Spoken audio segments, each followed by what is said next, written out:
All right, so the first lecture was sort of the pregame show, I suppose you could say, for the First World War. We talked about America's growing global involvement and then the sort of global catastrophe that resulted in the war and how America reacted to it, and eventually our entry. This lecture is going to deal with our actual actions within the war. So compared to the effects in Europe, the war only slightly grazed America. Despite that, though, there was a profound effect on America. It changed not only for those who directly participated, so the men involved in fighting, but also on the home front. And it also served to increase the government involvement in the economy, more so than anything in the Progressive era did. So, in April of 1917, when America enters the war, the military is entirely unprepared. There are about 120,000 men in the Army, in the regular Army. Most of them have very little experience. Officers are sort of aging and old-fashioned. And there's about 80,000 National Guard. The War Department itself is a tangle of bureaucracy, and nothing is running particularly efficiently. The Army Chief of Staff set his sights on bringing order to the bureaucracy within the War Department, and the Secretary of War concentrated on raising an army. And so that's when we get the introduction of the Selective Service Act in May of 1917. Now, there had been a draft instituted during the Civil War, and it led to massive draft riots. And so hoping to avoid that, Newton Baker, who was the Secretary of War, planned a draft registration day to sort of make it into a big patriotic event in order to encourage people to participate willingly rather than sort of grumblingly. By the war's end, there were more than 24 million men who had registered for the draft, and of that 24 million, about 3 million were actually drafted. You also see a huge swelling of volunteers and National Guardsmen, and so overall, about 4.3 million men went into the armed services with the war. Training camps gave combat instruction to new recruits, but also probably a brush up to existing Army members who were ill-experienced. And they also gave a crash course in sort of military discipline, especially to the new recruits. You have volunteer organizations who tried to build up morale by putting on shows and games and various recreational activities. Off-duty behavior on the training camps very closely monitored by the War Department. There was a commission on training camp activities, which presented films and lectures and sent out propaganda on the dangers of excessive alcohol consumption and prostitution, which they would all be faced with overseas. One of them even described any soldier disabled by venereal disease would be a traitor to the country. Also, as part of military preparations, recruits were required to undergo intelligence testing. Psychologists claim that measuring recruits' intelligence quotient, or IQ, would help win the war by identifying potential officers and those who were qualified for more specialized assignments. However, it was fairly alarming when most recruits received very low scores on the test. This result is somewhat misleading, though. Generally, it reflected a lack of formal education. And the test itself had something of a cultural bias. For example, one question asked whether mauve was a drink, a color, a fabric, or a food. And I think probably a number of you would be challenged to tell me exactly what mauve is. So not exactly the most reliable of tests. They also tended to reinforce racial and ethnic stereotypes. Generally, European immigrant or your people of European origin scored better on the test than either African Americans or any other minority. Training camps also not only turn civilians into soldiers, but also reinforced the sort of moral control of the Progressive era. As far as minorities went, over 12,000 Native Americans served in the American Expeditionary Force, the AEF, that went and fought in France. Some wanted to have them in their own sort of segregated military units as a way of sort of preserving culture, but in the end they were all integrated into the main American force, the idea being that it would sort of hasten their assimilation into American culture. You also have a number of African Americans who served. Some resisted the draft, especially in the South. However, most followed W.E.B. Du Bois, who urged African Americans to close ranks and support the war. More than 260,000 volunteered or were drafted, and about 50,000 went to France. Most given, however, fairly menial tasks and positions.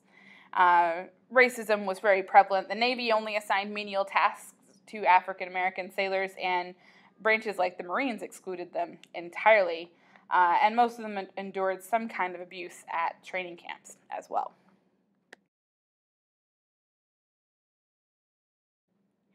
As I mentioned earlier, the war basically led to much more government involvement in the economy and was fundamental in shaping the modern America that we know today. Apart from expanded government roles in the economy, you also have the growth of new professional and managerial elites. As far as business and commerce go, mass production spreads on a much wider scale. Corporate consolidation is encouraged, actually, through the war effort, which is the complete opposite of the progressive era goals. And you also see sort of general standardization of products, which also influences the American economy. All of this that was necessary to prepare the home front for the war led to an unprecedented government oversight on the economy and corporate regulation. The Council of National Defense in 1916 was created, and in order to oversee the government's military preparedness, and then once the war was declared, Congress also, through this council, sets up the War Industries Board, which was designed to coordinate military purchasing and ensure production efficiency in the American economy. The WIB, as it was called, allocated raw materials, they established production priorities, they induced competing companies to standardize and work together, and created a process by which they could save scarce commodities, so rationing. Two more agencies are set up to help out with the rationing, the Fuel Administration and the Food Administration. They oversaw the production and allocation of various foodstuffs like wheat, meat, and sugar, as well as various ideas for fuel, like saving waste paper rather than just throwing it away, and other things like that.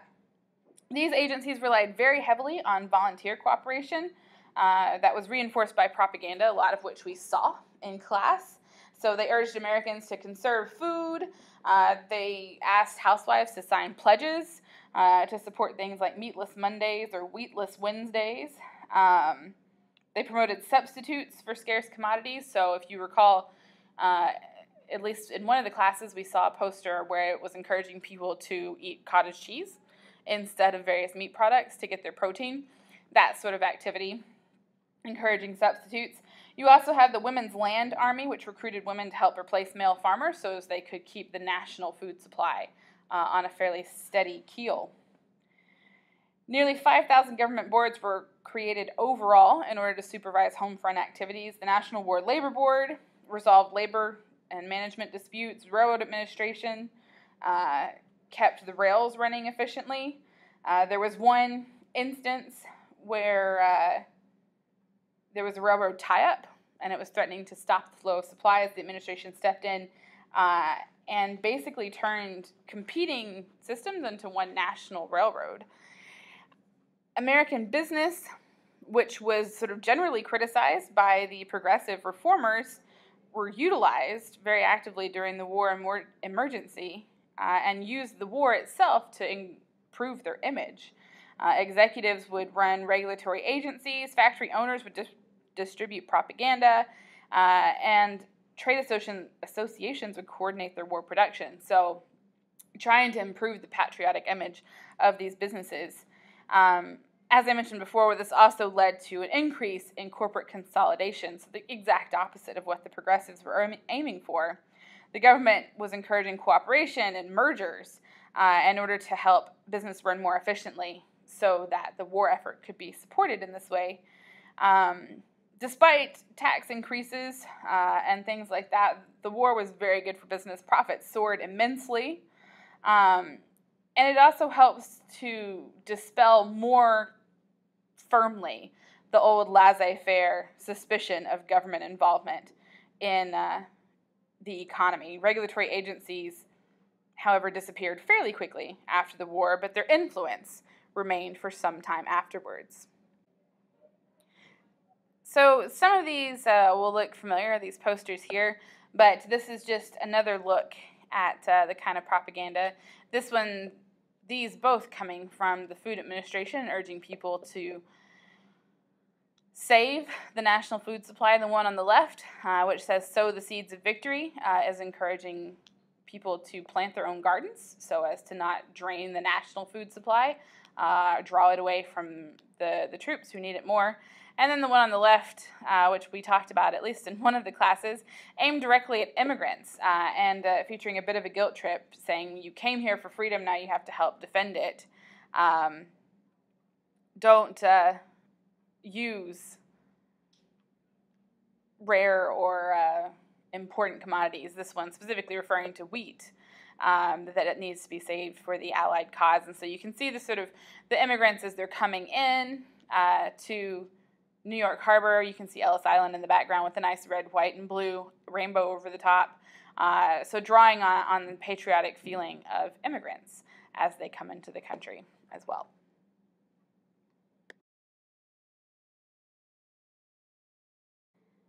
So now that everything's arranged on the home front, we can look at the actual U.S. military involvement in the war. In April of 1917, when the U.S. first enters the war, Allied prospects look really bleak. German U-boats are doing a number on Allied shipping. French troops mutinied earlier in the spring of 1917. The Italian army suffered a disastrous defeat. The Italians had switched sides at this point. A British offensive along the French-Belgian border only gained about 4 miles of ground, but lost many thousands of lives. You have a breakthrough in military technology around this time in November of 1917, when the British were able to mobilize about 300 tanks along a 6-mile section of the front in France. But despite the victories accorded to those tanks, the stalemate is still very much in place as the Americans start arriving. Russia itself, very ill prepared for war, has suffered a fair amount of devastating setbacks, which is contributing to the revolutionary upheaval. The communist faction of the revolution, known as the Bolsheviks, begin to gain strength, especially when their top leaders, including Vladimir Lenin, returned from exile. And in November 6th of 1917, a Bolshevik coup overthrows the provisional democratic government, pretty much removing Russia from the war. They then sign an armistice with Germany, and so Germany is able to shift their troops from the Eastern Front in Russia back to the Western Front in order to meet the British, the French, and now the Americans. Initially, U.S. aid consisted of munitions and convoys to help protect Allied ships because we hadn't been able to muster the force yet. The first U.S. troops started arriving in October of 1917, so about 6 months or so after the U.S. formally declared war.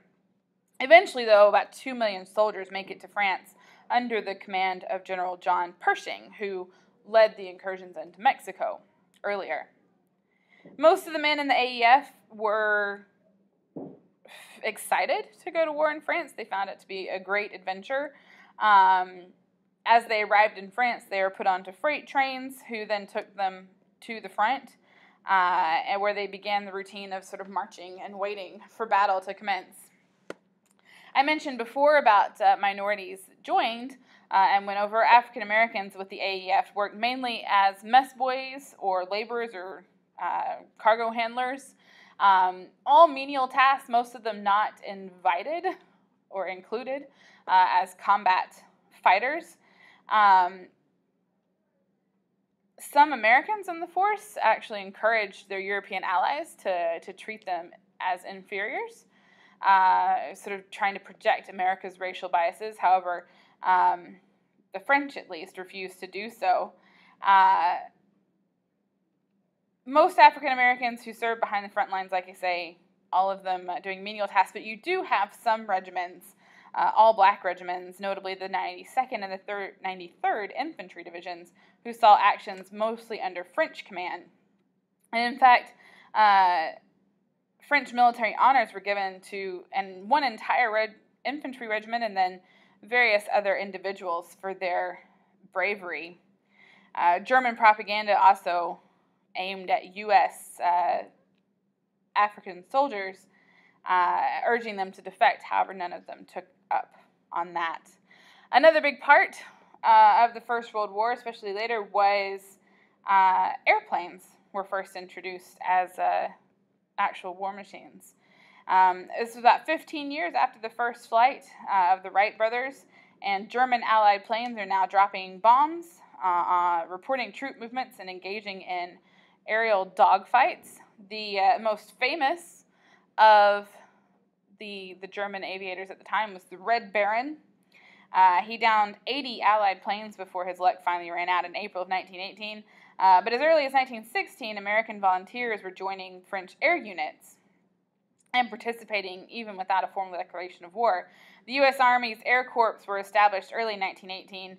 However, America's output of planes lagged pretty far behind. Just like in the training camps, there was a lot of sort of moral oversight for troops as they were overseas as well. AEF officials warned especially of the dangers of venereal diseases, with one even saying a German bullet is cleaner than a whore. The French government offered to provide prostitutes for the AEF, which was a common practice among European armies, and it was frankly alarming to a lot of American officials. Other groups like the YMCA and the Red Cross and the Salvation Army, many of them female volunteers, came over to help. They worked as nurses, telephone operators, canteen workers, secretaries, those kinds of things, directly with the U.S. Army in France. In March of 1918, Germany launches a major offensive, and the Allies all fighting together under the command of the French General Ferdinand Foch. Some Americans participated in this as well. The French and British wanted to continue this pattern of just absorbing the Americans into the existing Allied forces. However, the Americans resisted, and so the AEF generally fought separately. The German spring offensive resumed in May along the Seine River. They managed to break through to the Marne and had basically an open route to Paris. They managed to get within 50 miles of Paris. However, on June 4th, just as the French government was getting prepared to leave the capital, the American forces arrived in strength and were able to help push the Germans back, or at least stop them, at the town of Château-Thierry near the Belleau Wood. And you can see these places on the map there. The German offensive had managed to punch several holes into the Allied line, called salients, and with the help of about 85,000 American troops, the German attack was halted. This, however, proved to be the war's turning point. American soldiers now fully exposed to all of the horrors of the trenches, the mud, the rodents, the disease. Most of them, it would sort of stay with them for a very long time afterwards as well. So, officially, the tide turns in the Americans' and the Allies' favor in general when the Allies launched their counteroffensive in July of 1918. About 270,000 American soldiers joined the drives to push the Germans back from the Marne River. Another 100,000 joined a British counterattack on the Somme region, which is a particularly famous battle, and it's in fact where the poppies come from. A lot of times you'll see poppies as symbols for Veterans Day and things like that, and it comes from this battle, the Somme, generally covered in poppies. as it, and it was then too, whenever they were fighting, or at least before they trampled them all. Early in September, though, as fighting continues on all fronts, Foch, who was the French general, authorized a separate AEF campaign to close one German salient around Saint-Michel. Pershing assembles nearly 500,000 American troops and 100,000 French soldiers. They began shelling on September 11th at 1 o'clock in the morning, and within 4 days had managed to close the salient. Some German units had already withdrawn. However, they still lost about 7,000 U.S. casualties. Late in September generally, 1.2 million Americans joined another struggle to drive the Germans away from the Meuse River and the Argonne forests just north of Verdun. Americans were assigned to cut off the rail supply line, which they did manage to do, and that was pretty much the end of it for Germany. That did come at quite a cost to the Americans. Over 26,000 American casualties were had attempting to close that supply line, but on November 11th, 1918, it was successful as Germany surrendered to the Allies. Last but not least, I have some pictures to share with you. The one in the top right-hand corner is from the textbook. If you look at it, you might recognize it.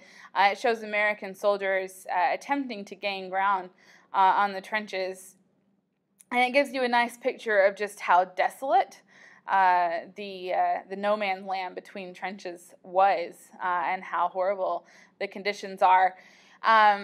The sort of smoky looking element in the picture is described, I think, in the textbook as fog, but it is probably also a combination of mustard gas, which was used fairly prominently.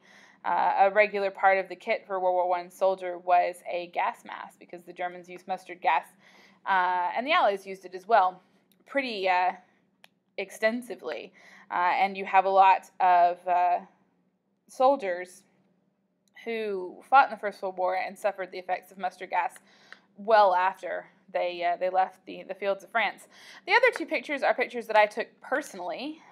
So on a fairly recent trip to Belgium, there is, in one particular city around Ypres, there was a trench, a line there, an Allied line. The way that they halted the Germans in that area was that they broke the dams and flooded the rivers. And so the bottom picture on the right shows a kind of recreation of what they would have had to do to deal with that flooded area now. The German tanks couldn't get through after that, and so they built little rickety bridges and things like that to go over the flooded areas. And that was a recreation at a museum that I visited, a museum to Flemish nationalism, which got a bit of a kick after the First World War. The other picture is a recreation of a covered trench. So this is some indication of what the inside of one of the trenches might have looked like, where you could walk through it. It was just outside the museum, actually, and interestingly enough, it was a kind of foggy and dismal day, so very good for photographing World War I trenches, or at least recreated World War I trenches. They did have a smoke machine that went off right after I walked through it, but I didn't get a picture of that. But this is just an interesting way of getting some idea of what conditions might have been like for soldiers during the First World War in the trenches.